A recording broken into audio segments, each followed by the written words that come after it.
Hello friends, welcome back to my channel. ಹೇಗಿದ್ದೀರಾ? ಎಲ್ಲ ಚೆನ್ನಾಗಿದ್ದೀರಾ ಅಂದ್ಕೊಂಡು ಈ ವಿಡಿಯೋನ ಸ್ಟಾರ್ಟ್ ಮಾಡ್ತಾ ಇದ್ದೀನಿ. ನಾನು ಮೇರಿ. ನಿನ್ನೆ ದಿನ ಹಾಕಿದ ವಿಡಿಯೋದಲ್ಲಿ ಯಾವ ರೀತಿ ಗುಡ್ ಫ್ರೈಡೇ ಹಿಂದಿನ ದಿನ ಕೆಲಸ ಮಾಡಿಕೊಂಡೆ ಅಂತ ಹಾಕಿದ್ದೆ. ಅದರದ್ದು ಕಂಟಿನ್ಯೂ ವಿಡಿಯೋ ಇದರಲ್ಲಿ ಮುಂದುವರಿಸ್ತಾ ಇದ್ದೀನಿ ಫ್ರೆಂಡ್ಸ್. ಈ ವಿಡಿಯೋದಲ್ಲಿ ಗುಡ್ ಫ್ರೈಡೇ ದಿನ ಏನೇನಾಯಿತು ಅಂತ ಕೂಡ ಇದರಲ್ಲಿ ಆ್ಯಡ್ ಮಾಡಿದ್ದೀನಿ. ಇದು ಫಸ್ಟ್ ಹಾಕಿರೋದು ನಾನು ಹಿಂದಿನ ದಿನ ಯಾವ ರೀತಿ ನಾನು ಕೆಲಸ ಮುಗಿಸ್ಕೊಂಡೆ ಅಂತ. ಫಸ್ಟು ಎಲ್ಲ ಮನೆ ಕೆಲಸ ಎಲ್ಲ ಮುಗಿಸ್ಕೊಂಡು ಬರ್ತಾ ಇದ್ನಲ್ವ, ಡೈನಿಂಗ್ ಟೇಬಲ್ ಕೆಲಸ ಮುಗಿದ್ಮೇಲೆ ಈಗ ಮನೆಯೆಲ್ಲ ಕ್ಲೀನಾಗಿ ಕಸ ಗುಡಿಸ್ಕೊಂಡು ಬರ್ತಾಯಿದ್ದೀನಿ. ಇದನ್ನೆಲ್ಲ ಗುಡಿಸಿದ ಮೇಲೆ ಮನೆ ಒರೆಸ್ಬೇಕು. ಇದನ್ನು ಆಚೆಯಿಂದ ಒರೆಸ್ಕೊಂಡು ಬರಬೇಕು, ಒಳಗಡೆಯಿಂದ ಫಸ್ಟ್ ಒರೆಸಲ್ಲ ನಾನು. ಫಸ್ಟು ಆಚೆ ಒರೆಸಿ ಆಮೇಲೆ ಒಳಗಡೆ ಒರೆಸ್ಕೊತಾ ಇದ್ದೀನಿ. ಇದನ್ನೆಲ್ಲ ಕ್ಲೀನ್ ಮಾಡಿದ್ರೇ ನಮಗೆ ಒಂದು ಸಮಾಧಾನ. ಹಬ್ಬದ ಟೈಮಲ್ಲಿ ಈ ರೀತಿ ಏನಾದರೂ ಒಂದು ಚಿಕ್ಕ ಪುಟ್ಟ ಕೆಲಸ ಮಾಡಿಕೊಂಡ್ರೇ ಹಬ್ಬ ಮಾಡ್ದಂಗೆ ಆಗುತ್ತೆ.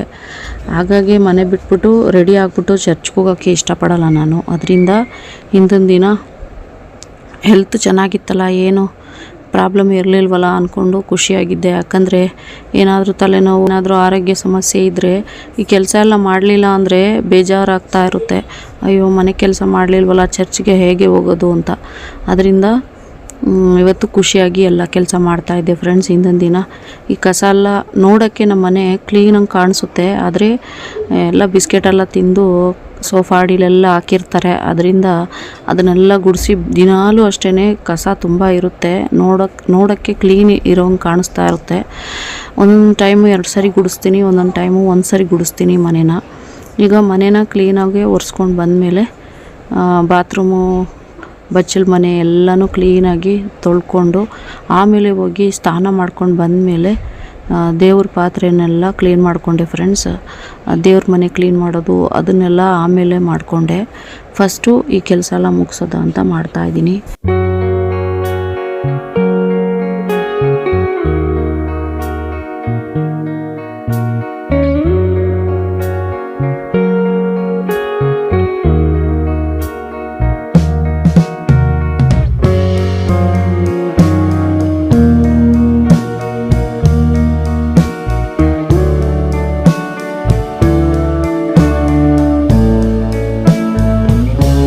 ಮದುವೆಗೆ ಮುಂಚೆ ಬಂದು ಈ ಈಸ್ಟರ್ ಹಬ್ಬ, ಗುಡ್ ಫ್ರೈಡೇ ಹಬ್ಬನೆಲ್ಲ ನಾನು ಕನಕಪುರದ ಹತ್ರ ಇರೋ ಆರೋಹಳ್ಳಿ ಅನ್ನೋ ಪ್ಲೇಸಲ್ಲಿ ಮಾಡ್ಕೋತಾ ಇದ್ದೋ.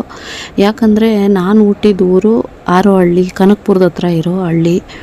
ಅಲ್ಲಿ ನಮ್ಮಮ್ಮ ವ್ಯಾಪಾರಕ್ಕೆ, ನಮ್ಮ ತಂದೆ ತಾಯಿ ಇಬ್ಬರು ವ್ಯಾಪಾರಕ್ಕೆ ಹೋಗ್ತಾರೆ. ಅಲ್ಲಿ ತುಂಬ ಗ್ರ್ಯಾಂಡಾಗಿ ಮಾಡ್ತಾರೆ. ಅಲ್ಲಿ ಫುಲ್ಲು ಕನ್ನಡ ಕ್ರಿಶ್ಚಿಯನ್ಸ್ ಇರ್ತಾರೆ. ಅಲ್ಲಿ ಜಾತ್ರೆ ಬಂದು ತುಂಬ ಗ್ರ್ಯಾಂಡಾಗಿ ಮಾಡೋದ್ರಿಂದ ವ್ಯಾಪಾರ ಚೆನ್ನಾಗಾಗುತ್ತೆ ಅಂತ ನಾವು ಎಲ್ಲ ಹಾಲಿಡೇ ಇರ್ತಿತ್ತಲ್ವ ಸ್ಕೂಲು, ಆ ಟೈಮಲ್ಲಿ ಆಗ ಹೋಗ್ಬಿಡ್ತಾಯಿದ್ದು ಚಿಕ್ಕವರಿದ್ದಾಗ. ಅಲ್ಲಿ ತುಂಬ ಚೆನ್ನಾಗಿ ಮಾಡ್ತಾರೆ. ನಾಟಕ ಎಲ್ಲ ಇರುತ್ತೆ ಜೀಸಸ್ದು, ಯಾವ ರೀತಿ ಅವರು ಕಷ್ಟಪಟ್ಟರು, ಯಾವ ರೀತಿ ಸೆಲೆಬ್ರೇಷನ್ನು ಮಾಡಿದ್ರು. ಜೀಸಸ್ಸು ಸತ್ತ ಮೇಲೆ 3ನೇ ದಿನ ಎದ್ದು ಸ್ವರ್ಗಕ್ಕೆ ಹೋಗ್ತಾರಲ್ವ, ಆ ದಿನನೆಲ್ಲ ಯಾವ ರೀತಿ ಸೆಲೆಬ್ರೇಷನ್ ಮಾಡ್ತಾರೆ ಆ ಹಳ್ಳೀಲಿ ಅನ್ನೋದನ್ನೆಲ್ಲ ಆ ಊರಲ್ಲಿ ನಾವು ನೋಡ್ತಾ ಇದ್ದೋ. ಈಗ ಮದುವೆ ಆದಮೇಲೆ ನಾವು ಈಗ ಸಪ್ರೇಟಾಗಿ ಮದುವೆ ಆದ್ರಿಂದ ನಾವು ಮನೇಲೇ ಮಾಡ್ಕೋತಾ ಇರೋದು. ಮೊದಲೆಲ್ಲ ಹಳ್ಳೀಲಿ ವರ್ಷ ಹಳ್ಳೀಲೇ ಇರ್ತಿದ್ದೋ ನಾವು, ಆರೋಹಳ್ಳಿಲಿ. ಅದನ್ನು ನೆನೆಸ್ಕೋತಾ ಇರ್ತೀನಿ. ಅದರಲ್ಲೂ ಹುಟ್ಟಿದ ಹಬ್ಬ ಬಂದು ನನಗೆ ಯಾವಾಗಲೂ ಈಸ್ಟರ್ ಟೈಮಲ್ಲೇ ಬರೋದು. ಈಸ್ಟರ್ ಹಬ್ಬದ ದಿವಸನೇ ಹುಟ್ಟಿದ್ದು ನಾನು. ಆದರೆ ಈ ಸರಿ ಬೇಗ ಬಂದಿತ್ತು ನನಗೆ ಬರ್ತಡೇ. ಆಮೇಲೆ ಈಸ್ಟರ್ ಹಬ್ಬ ಸ್ವಲ್ಪ ಲೇಟಾಗಿತ್ತು. ಇದಾದಮೇಲೆ ನೋಡಿ, ಈ ಕೆಲಸ ಎಲ್ಲ ಮುಗಿಸ್ದ ಮೇಲೆ ಇದು ಗುಡ್ ಫ್ರೈಡೇ ದಿನ ನಾನು ಕೆಲಸ ಮಾಡ್ಕೋತಾ ಇರೋದು. ಬೆಳಗ್ಗೆನೇ ಬೇಗ ಎದ್ದು 8 ಗಂಟೆಗೆ ಪೂಜೆ ಇರೋದು. ಪೂಜೆ ಅಂದರೆ ಎಲ್ಲ 14 ಫೋಟೋ ಇರುತ್ತಲ್ವ, 14 ಸ್ಥಳ. ಆ ಒಂದೊಂದು ಸ್ಥಳದ ಹತ್ರನೂ ಹೋಗಿ ಪ್ರೇಯರ್ ಮಾಡೋ ದಿನ ಇವತ್ತು. ಅದರಿಂದ 8 ಗಂಟೆಗೆ ಸ್ಟಾರ್ಟ್ ಆಗೋದ್ರಿಂದ ನಾನು ಮನೆ ಕೆಲಸ ಎಲ್ಲ ಫಸ್ಟು ಪಾತ್ರೆನೆಲ್ಲ ಕ್ಲೀನಾಗಿ ಬೆಳಗಿ 2 ಮಕ್ಳಿಗೂ ಸ್ನಾನ ಮಾಡಿಸಿ. ಇವತ್ತು ವೈಟ್ ಡ್ರೆಸ್ಸು ಇಲ್ಲಾಂದರೆ ಬ್ಲ್ಯಾಕ್ ಡ್ರೆಸ್ ಹಾಕ್ತಾರೆ. ಕಲರ್ ಡ್ರೆಸ್ಸು ಹಾಕೋಕ್ಕಾಗಲ್ಲ. ಒಬ್ರೊಬ್ರು ಹಾಕ್ಕೊಂಡು ಬರ್ತಾರೆ, ಆದರೆ ತುಂಬ ಜನ ಈ ಥರ ವೈಟ್ ಡ್ರೆಸ್ಸು ಇಲ್ಲಾಂದರೆ ಬ್ಲ್ಯಾಕ್ ಡ್ರೆಸ್ ಹಾಕ್ಕೊಂಡು ಬರ್ತಾರೆ. ತುಂಬ ಆಡಂಬರ ಬೇಡ ಅಂತ ಸಿಂಪಲ್ಲಾಗಿ ಈ ರೀತಿ ಈ ಕಲರಲ್ಲಿ ಬರ್ತೀವಿ. ಈ ರೀತಿ ನೋಡಿ ಈಗ ಹೋಗ್ತಾ ಇದ್ದೀವಿ, ಇನ್ನೂ ಸ್ಟಾರ್ಟ್ ಆಗಿಲ್ಲ. ಈ ಫೋಟೋನೆಲ್ಲ ಮೊದಲು ಚರ್ಚ್ ಒಳಗಡೆನೇ ಇಟ್ಟು ನಾವು ಮಾಡ್ಕೋತಾ ಇದ್ದೋ ಅಲ್ವಾ. ಈಗ ಜನ ಜಾಸ್ತಿ ಸೇರ್ತಾರೆ ಅಂತ ಆಚೆ ಈ ಥರ ಒಂದೊಂದು ಫೋಟೋನ ಮೊಳೆ ಹಾಕಿ ಹೊಡೆದಿದ್ದಾರೆ. ಈಗ ಒಂದೊಂದು ಫೋಟೋ ಹತ್ರನೂ ನಾವು ಪ್ರೇಯರ್ ಮಾಡಬೇಕು. ಈಗ ಈ ಸರಿ ಚೆನ್ನಾಗಿ ಮಾಡಿದರು. ಏನಂದರೆ ಲಾಸ್ಟ್ ಟೈಮ್ ಏನು ಮಾಡಿದರು, ಆ ಶಿಲ್ಬೆ ಜೀಸಸ್ ಎತ್ತಿದ್ರಲ್ಲ, ಆ ಶಿಲ್ಬೆನೇ ಅಂದರೆ ಆ ಶಿಲ್ಬೆನ ಒಬ್ಬರೊಬ್ಬರು ಒಂದೊಂದು ಫೋಟೋ ಹತ್ರ ಎತ್ತೋಂಗೆ ಮಾಡಿದರು ಒಂದು ಪ್ರೇಯರ್ ಮುಗಿಯೋ ತನಕ. ಆಗ ನಮ್ಮ ಮಾಮನೂ ಅದನ್ನು ಎತ್ಕೊಂಡಿದ್ರು. ಅದಾದಮೇಲೆ ನಮ್ಮ ಅತ್ತೆ ಇದ್ದರು ಲಾಸ್ಟ್ ಟೈಮು, ಅವ್ರು ಚೆನ್ನಾಗಿದ್ರು ಹೆಲ್ತು. ನಮ್ಮ ಅತ್ತೆ ಕೇಳ್ತಾನೆ ಇದ್ರು ನಮ್ಮ ಮಾಮನಿಗೆ, ನಾನೊಂದು ಸರಿ ಎತ್ಕೋತೀನಿ ಅಂತ. ಸರಿ ಅವ್ರಿಗೊಂದು ಸರಿ ಕೊಟ್ಟರು ಆ ಶಿಲ್ಬೆನ. ಈ ಸರಿ ಏನು ಮಾಡಿದ್ದಾರೆ, ಜೀಸಸ್ ರೀತಿಯೇ ಒಬ್ಬರನ್ನ ಈ ನಾಟಕ ಎಲ್ಲ ಮಾಡ್ತಾರಲ್ಲ ಗಂಡು ಮಕ್ಕಳು, ಅವ್ರಿಗೆಲ್ಲ ಒಂದೊಂದು ವೇಷ ಹಾಕಿ ಇಬ್ಬರು ಸೇನಾಧಿಪತಿ, ಆಮೇಲೆ ಒಬ್ಬರು ಜೀಸಸ್ಸು, ಒಬ್ಬರು ಚೌಟಿಲಿ ಒಡೆಯೋಂಗೆ ಒಬ್ಬರನ್ನ ಸೆಟ್ ಮಾಡಿ ಮೇಕಪ್ ಮಾಡಿ ಅವ್ರನ್ನ ಅದೇ ರೀತಿ ಜೀಸಸ್ ರೀತಿಯೇ ಒಂದೊಂದು ಫೋಟೋಲಿ ಮುಂದೆ ಯಾವ ರೀತಿ ಇದೆಯೋ ಅದೇ ರೀತಿ ಅವ್ರನ್ನ ಮಾಡಿ ಚೆನ್ನಾಗಿ ಮಾಡಿದರು ಫ್ರೆಂಡ್ಸ್. ಅದನ್ನು ನನಗೆ 2 ಪ್ಲೇಸಲ್ಲಿ ಬಂದು ತುಂಬ ಅಳು ಬರೋಂಗಾಗ್ತಿತ್ತು. ಇದು ಚರ್ಚ್ ಕೆಳಗಡೆ ಈ ಸಾರಿ ಈ ಥರ ಮಾಡ್ತಾಯಿದ್ದಾರೆ. ಯಾಕಂದರೆ ಚರ್ಚಲ್ಲಿ ಜನ ಜಾಸ್ತಿ ಸೇರೋಕ್ಕಾಗಲ್ಲ ಅಂದ್ಬಿಟ್ಟು ಈ ಗ್ರೌಂಡ್ ಫ್ಲೋರಲ್ಲಿ ಕಾರ್ ಪಾರ್ಕಿಂಗ್ ಬರುತ್ತಲ್ಲ, ಅಲ್ಲಿ ಈ ರೀತಿ ಅರೇಂಜ್ ಮಾಡಿ ಈ ಥರ ಮಾಡ್ತಾಯಿದ್ದಾರೆ ಪ್ರೇಯರ್ನ. ನಾವು ಬಂದಿದ್ದು ಕೊಂಕಣಿ ಭಾಷೆಗೆ. ಫಸ್ಟು ಸ್ಟಾರ್ಟ್ ಆಗೋದೇ ಅದು 12 ಗಂಟೆಗೆ ಇರುತ್ತೆ ತಮಿಳ್ದು. ಅದಕ್ಕೆ ತುಂಬ ರಶ್ ಆಗುತ್ತೆ. ಅದರಿಂದ ನಾವು ಈ ಭಾಷೆಗೆ ಮುಗಿಸ್ಕೊಂಡು ಹೋಗ್ತಾಯಿದ್ವಿ. ವಾರ ಅದಕ್ಕೆ ಬರ್ತಾಯಿದ್ನಲ್ವ, ಅದರಿಂದ ಈ ಭಾಷೆಗೆ ಬಂದಿದ್ದೀನಿ.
ಫೋಟೋ ಹತ್ರ ನನಗೆ ತುಂಬ ಅಳು ಬರೋಂಗಾಗ್ತಿತ್ತು. ಒಂದು ಜೀಸಸ್ಸು ಕೆಳಗಡೆ ಬಿದ್ದ ಮೇಲೆ ಅವ್ರನ್ನ ಚಾವಟಿಲಿ ಹೊಡಿತಾರಲ್ಲ, ಅದು ತುಂಬ ಅಳು ಬರೋಂಗಾಗ್ತಿತ್ತು.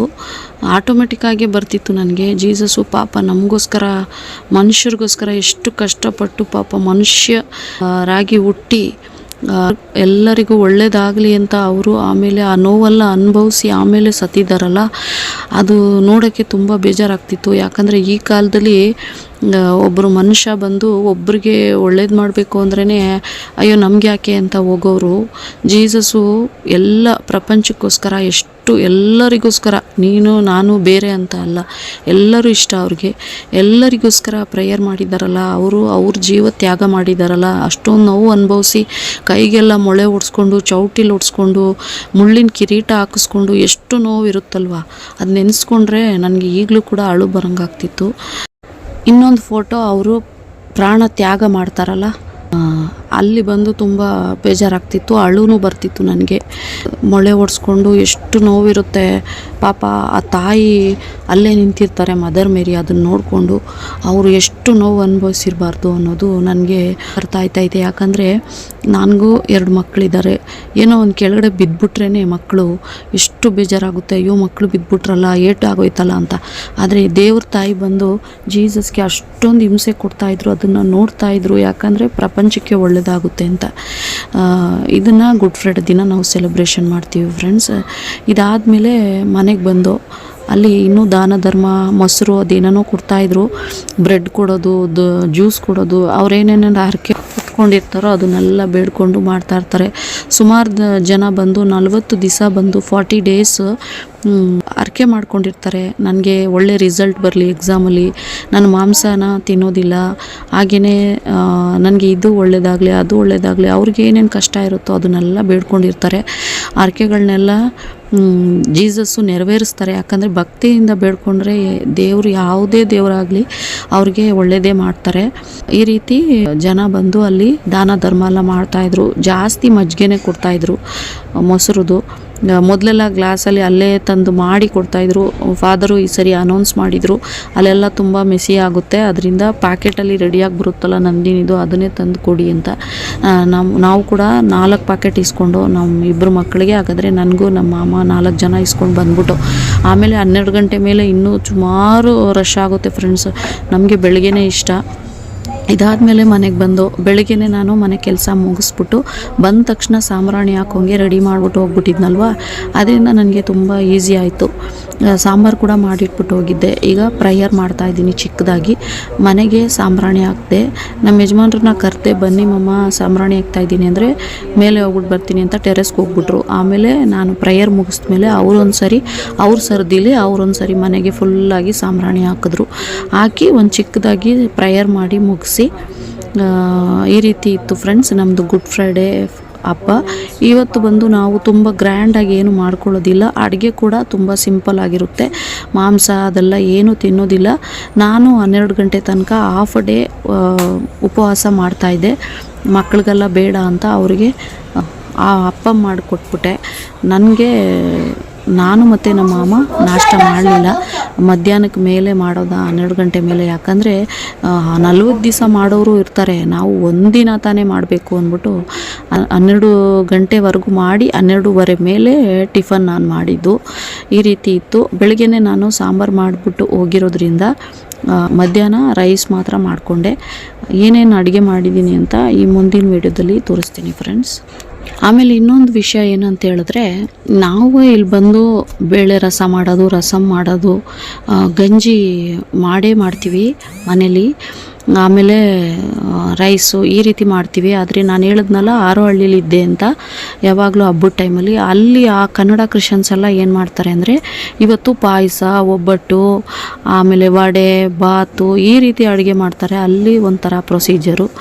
ಇಲ್ಲಿ ನಮ್ಮ ಕಡೆ ಎಲ್ಲ ನಾವು ತುಂಬ ಆಡಂಬರವಾಗಿ ಅಡುಗೆ ಮಾಡೋದಿಲ್ಲ. ಆಮೇಲೆ ದೇವರಿಗೆ ಮೇಯ್ನಾಗಿ ಹೂವೇ ಇಡೋದಿಲ್ಲ. ಆಮೇಲೆ ಫೋಟೋಸ್ನೆಲ್ಲ ಮುಚ್ಚಿರ್ತಾರೆ. ನಾನು ಮುಚ್ಚಿಲ್ಲ. ಚರ್ಚಲ್ಲೆಲ್ಲ ಫೋಟೋಸ್ನೆಲ್ಲ ಮುಚ್ಚಿಬಿಟ್ಟಿರ್ತಾರೆ. ಇದಾದಮೇಲೆ 3ನೇ ದಿನಕ್ಕೆ ಎದ್ದು ಮೇಲೆ ಹೋಗ್ತಾರಲ್ಲ ಸ್ವರ್ಗಕ್ಕೆ ಜೀಸಸ್ಸು, ಆ ಟೈಮಲ್ಲಿ ಮಾತ್ರ ಫೋಟೋ ಎಲ್ಲ ಮುಚ್ಚಿರೋದನ್ನೆಲ್ಲ ತೆಗಿತಾರೆ ಫ್ರೆಂಡ್ಸ್. ಇವತ್ತು ನೋಡಿ ಮೊಸರು ಮಜ್ಜಿಗೆ ಮಾಡಿ ಇಟ್ಟಿದ್ದೀನಿ. ಆಮೇಲೆ ರೈಸು, ವೈಟ್ ರೈಸು, ಆಮೇಲೆ ಹಪ್ಪಳ. ಈ ಥರ ಕವರಲ್ಲಿ ಹಾಕಿಟ್ರೆ ಚೆನ್ನಾಗಿರುತ್ತೆ. ಯಾಕಂದರೆ ಹಾಗೆ ಇಟ್ಟರೆ ಎಲ್ಲ ಕ್ರಿಪ್ಸಿ ಎಲ್ಲ ಹೋಗುತ್ತೆ ಅಂತ ಈ ಥರ ಕವರಲ್ಲಿ ಹಾಕಿಟ್ಟಿದ್ದೀನಿ. ಆಮೇಲೆ ಬೇಳೆ ರಸ ಮಾಡಿಟ್ಟಿದ್ದೀನಿ ಫ್ರೆಂಡ್ಸ್. ಆಮೇಲೆ ಗಂಜಿ ಮಾಡೋಕ್ಕೆ ಹೋದೆ. ಸ್ವಲ್ಪ ತೆಳ್ಳಗೆ ಮಾಡೋಕ್ಕೆ ಅಂತ ಹೋಗಿದ್ದಕ್ಕೆ ಅದೆಷ್ಟು ನೀರು ಹಾಕಿದ್ರೂ ಗಟ್ಟಿಗೆ ಬಂತು. ಸರಿ, ನಾನು ನಮ್ಮ ಯಜಮಾನ್ರು ಮಾತ್ರ ತಿಂತಾಯಿದ್ದೀವಿ. ಮಕ್ಕಳಿಗೆ ಬೇಳೆ ರಸನೇ ಹಾಕ್ಕೊಟ್ಟಿದ್ದೀನಿ. ಗಂಜಿನ ಒಂದೊಂದು ಸ್ಪೂನ್ ಹಾಕ್ಕೊಂಡು ತಿಂದರು ಅಷ್ಟೇ. ಇದು ಗಂಜಿ ರೀತಿ ಮಾಡೋಕ್ಕೆ ಹೋಗಿ ಬಾತ್ ರೀತಿ ಆಗಿಬಿಟ್ಟೈತೆ. ಇದಾದಮೇಲೆ ಬೇಳೆ ರಸನ ಕೂಡ ಮಾಡಿದ್ದೀನಿ ಫ್ರೆಂಡ್ಸ್. ಈ ರೀತಿ ಇತ್ತು ನಮ್ಮದು ಗುಡ್ ಫ್ರೈಡೇ ದಿನ. ಇದ್ರ ಜೊತೆಗೆ ವಿಡಿಯೋನ ಕೂಡ ಎಂಡ್ ಮಾಡ್ಕೋತಾ ಇದ್ದೀನಿ. ಈ ವಿಡಿಯೋ ಇಷ್ಟ ಆದರೆ ಲೈಕ್ ಮಾಡಿ, ಕಮೆಂಟ್ ಮಾಡಿ, ಶೇರ್ ಮಾಡಿ. ಪ್ಲೀಸ್ ಸಬ್ಸ್ಕ್ರೈಬ್ ಮಾಡೋದನ್ನ ಮರಿಬೇಡಿ. ನೆಕ್ಸ್ಟ್ ವಿಡಿಯೋದಲ್ಲಿ ಸಿಗ್ತೀನಿ. Thank you for watching. Bye. Take care friends. Bye.